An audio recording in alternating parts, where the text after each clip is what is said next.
warahmatullahi wabarakatuh. Perkenalkan, saya Anissa Nuraini. Di sini saya akan menjabarkan hasil dari video praktik PLP saya yang kedua dengan unsur dan tema menganalisis puisi secara lebih dalam sesuai dari bahasan bab sebelumnya. Lalu praktik yang ketiga nanti akan dibahas lanjutan dari tugas yang saya berikan kepada peserta didik saya. Ditunggu ya video selengkapnya.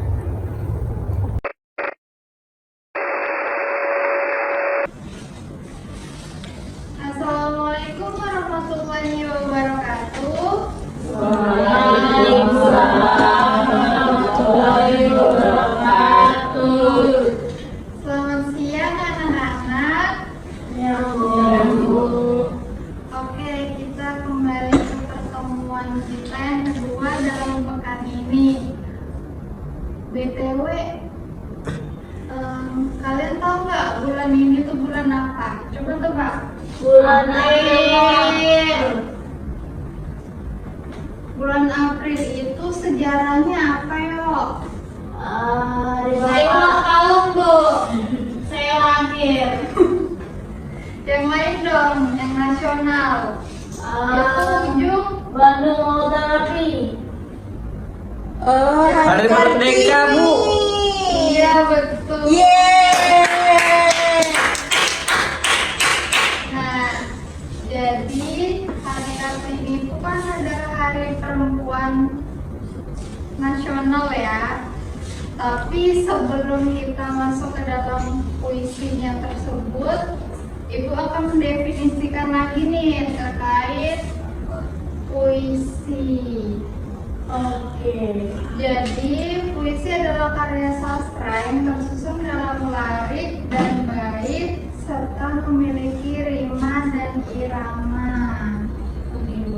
Ini penjelasan sebelumnya kan sudah ya di pekan kemarin, mungkin ada yang lupa, jadi Ibu mengulas balik. Lalu adapun unsurnya terdiri dari rima, yakni pengulangan bunyi, serta irama, yakni alunan bunyi yang teratur. Nah, apa sih yang dicari dari sebuah makna dari puisi? Yakni puisi itu mengandung kisah, pengalaman, dan pesan dari penyair atau seorang penulis. Lalu di sini terdapat langkah memahami puisi. Ini Ibu spesifikkan menjadi kecil ya, supaya dapat dipahami. Pertama itu perhatikan judul. Masih ingat nggak? Judul itu apa ya? Judul itu anak dari apa ya? Anak dari Bapak. Loh bukan dong, bukan. Kan judul itu kan apa ya? Pembahasan utamanya itu dari tema. Nah, kalau kita membuat sebuah puisi kan pasti itu temanya ada, baru kita perhatikan judulnya itu kita pahami lalu telaah. Nah, baru berlanjut yang ke nomor 2 kan pahami kata sulit. Itu biasanya kita garis bawahi kan, atau kita buat catatan kecil atau catatan kaki sebagai hasil akhir. Oh, ini kata yang sulit. Baru yang ketiga itu bayangkan isinya. Setelah itu lalu temukan kata yang berulang. Kata yang berulang itu bisa juga disebut oleh pemorosan kata. Jadi misalnya kayak mungkin itu ingin jadi kata sambung ya, tapi kata sambungnya nih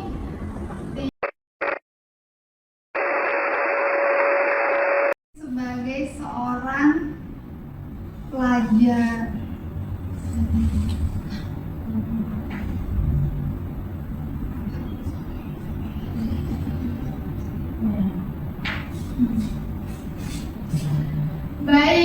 di sini Ibu ada satu latihan buat kalian. Judulnya perjuangan. Ini yang Ibu tekankan tadi, perjuangan yang menuju pada hari Kartini, ya kan, di bulan April. Tuh, bisa dibaca.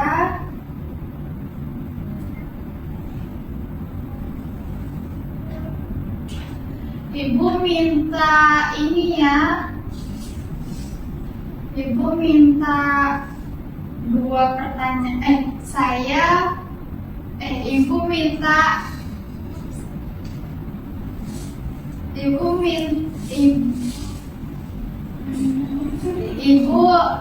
Ibu memberikan dua pertanyaan kepada kalian.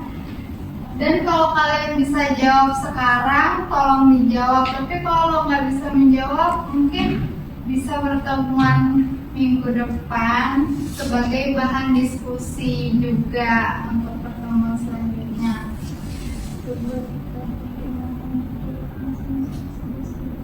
Di sini ada 13 bait ya. Di sini pasti ada kaitannya kan?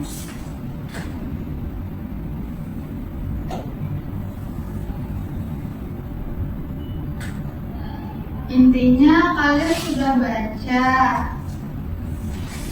Ibu memberikan dua pertanyaan. Pertama, tolong ya dicatat di kertas ya supaya bisa jadi bahan diskusi minggu depan. Ditulis judulnya karena ini menjadi subjek pembahasan. Yang pertama, apa judul puisi tersebut dan tema apa yang diambil. Terus yang kedua, apa pesan dari puisi tersebut. Begitu. Oke. Jadi ini sudah sampai pembahasan akhir. Jadi kesimpulan dari awal hingga akhir, di sini Ibu menyatakan bahwa puisi pada umumnya mengandung sebuah kisah. Para penyair pun mencari inspirasi kisah dari pengalaman pribadi ataupun pengalaman orang lain sebagai subjek dan acuan dari pemahaman global maupun intelektual yang berkesinambungan dengan pendapat, argumen, dan kesejahteraan. Oke, baik. Kurang dan lebihnya Ibu mohon maaf. Assalamualaikum warahmatullahi wabarakatuh. Waalaikumsalam warahmatullahi wabarakatuh. Terima kasih Ibu. Terima kasih Ibu. Bu, ini cuma 2 menit loh Ibu. Selanjutnya, ini Ibu ada contoh. Pekan kemarin kan sudah ya, Ibu bacakan puisi Pahlawan Tak Dikenal. Lalu pesan tersebut mengajak kita agar menghargai jasa para pahlawan. Jadi hargai perjuangan para pahlawan dan isi kita dengan kemerdekaan yang semangat. Apalagi kita kan sebagai generasi muda ya, kan pasti ada pembangunan keberlanjutan. Di situ Oke, lalu yang keempat itu ada temukan kata berulang. Kata berulang itu bisa juga disebut sebagai pemborosan kata. Jadi mungkin maknanya ini sederhana, tapi kita mendefinisikan sebagai makna yang luas gitu.